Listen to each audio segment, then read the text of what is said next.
일본 규슈대학 조선사 연구실. 외성 전문가 나카니시 씨는 보급로 문제가 일본군이 후퇴하고 또 외성을 쌓는 계기가 됐다고 한다. 例えば200石積みの日本の200石です。200石積みの船が一艘平壌までたどり着けば、平壌の小西行長は3日間それで、食いつなげます。これをもしも釜山から陸路運ぼうと思えば、馬500頭いるんです。で、もちろんそれに500人の人間、それから護衛が必要です。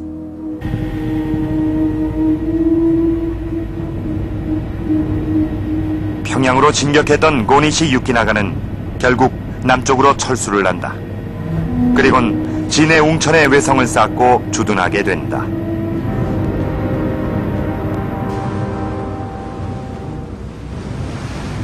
고니시 유키나가 역시 이순신 함대에게 정박할 항구를 제공하지 않고 또한 이순신 함대를 육지에서 포격할 수 있는 지역에 외성을 쌓았다.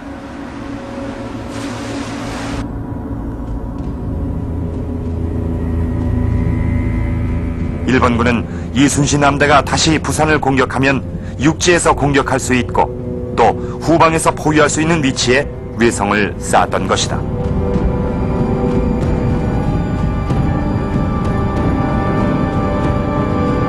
그중에서 이 거제도에 위치한 성들은 이 외성 중에서 그 최서쪽에 해당되는 겁니다.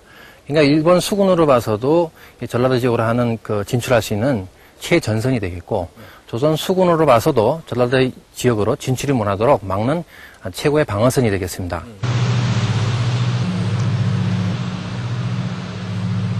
일본군이 거제 동쪽부터 부산까지를 요새화하는 동안 이순신은 또 다른 선택을 준비하고 있었다.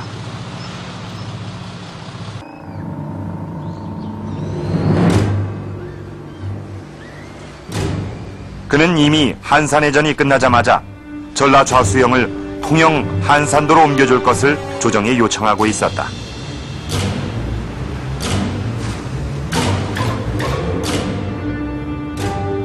이순신이 한산도를 선택한 것은 전략적 고려에 의한 것이었다.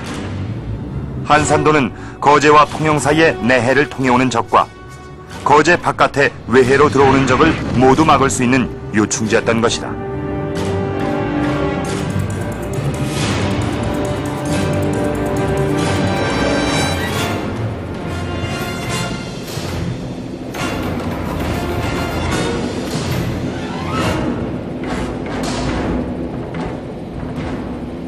당시 목선 위주의 함대는 위험한 외해 대신 안전한 내해로 올 수밖에 없었다. 결국 이순신의 한산도 선택은 견내량을 지키기 위한 것이었다.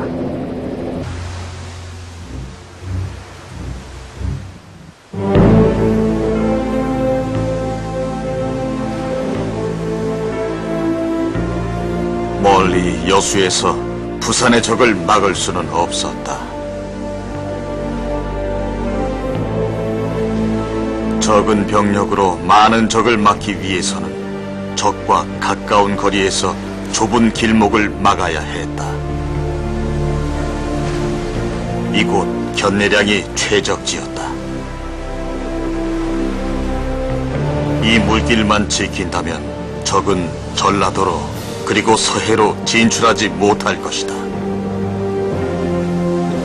그래서 나는 이 급류를 선택했다.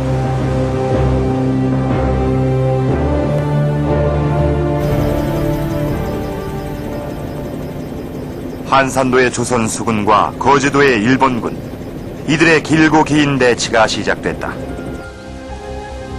이순신은 약 100여 척의 함대로 수십만의 일본군을 4년 반 동안 막았다.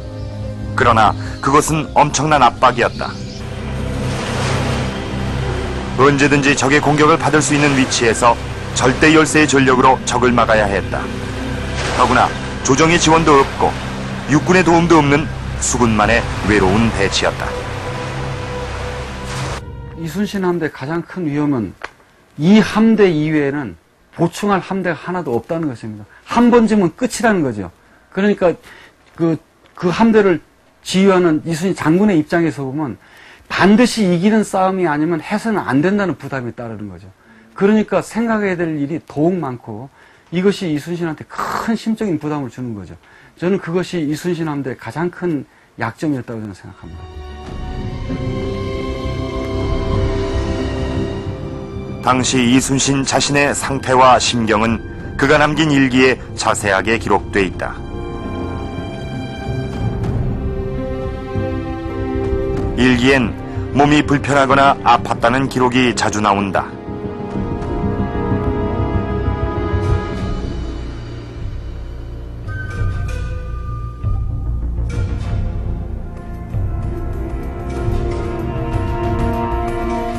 팽팽한 긴장과 압박이 원인이었을 것이다.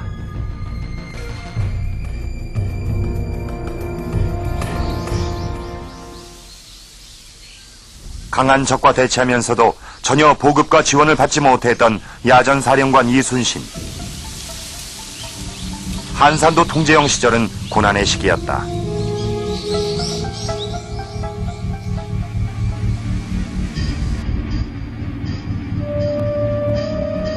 한산도를 지키는 것만으로도 힘에 겨운 이순신에게 조정은 부산을 선제 공격하라는 명령을 몇 차례에 걸쳐 내린다.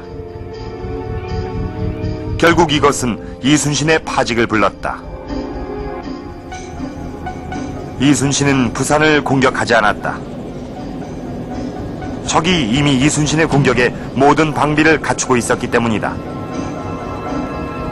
당시의 견내량은 함부로 넘을 수 없는 군사 분계선이었다. 이순신도 뛰어난 장군이지만은 한국으로 출전했던 일본군 장군들도 싸움에 관해서는 아주 고수들이었다고 생각하거든요. 서로가 서로를 너무나 잘 아는 사람들이죠. 그러니까 선제 공격할 틈을 저는 서로가 못 찾았다고 생각합니다. 그러니까 그런 상황에서 말하자면 승리의 비전이 뚜렷하지 않은 상태에서 먼저 움직였다가는 오히려 약점을 드러내가지고 질 수가 있으니까 이순신도 한산도에서는 움직이지도 못하고 선제 공격도 못하고 혼자 버틸려니까 그 당시 일기에 그렇게 힘들었던 모습들이 잘 드러났던 것이 아닌가 저는 그렇게 생각하죠.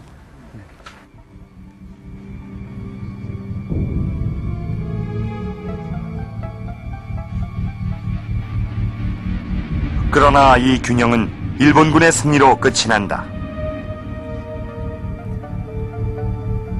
조선 수군이 거제의 칠천량 해전에서 크게 패하고 마는 것이다. 부산 공격 명령을 어긴 죄로 투옥된 이순신 대신 삼도수군 통제사가 된 원규는 부산 공격에 나섰다. 그건 조정의 명령에 따른 것이었다.